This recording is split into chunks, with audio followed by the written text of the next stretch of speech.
অনুব্রত নয়, এর ফোন।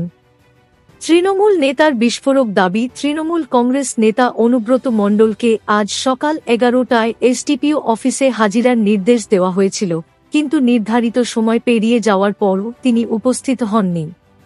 তার বদলে এসেছেন তৃণমূল নেতা গগন সরকার ও অনুব্রতের আইনজীবী।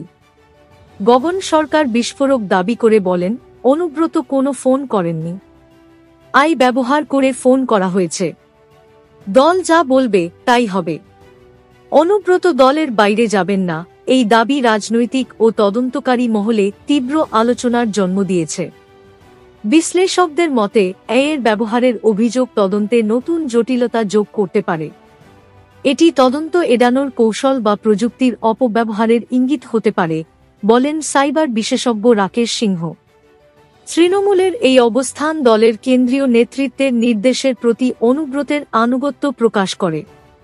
অনুব্রতের বিরুদ্ধে চলমান তদন্ত ও তাঁর বারবার হাজিরা না দেওয়া রাজ্য রাজনীতিতে উত্তেজনা বাড়িয়েছে। সোমবার জামিনের শুনানির আগে এই দাবি তদন্তের গতিপথে প্রভাব ফেলতে পারে। দলীয় কর্মী ও স্থানীয়রা পরবর্তী পদক্ষেপের দিকে নজর রেখেছেন।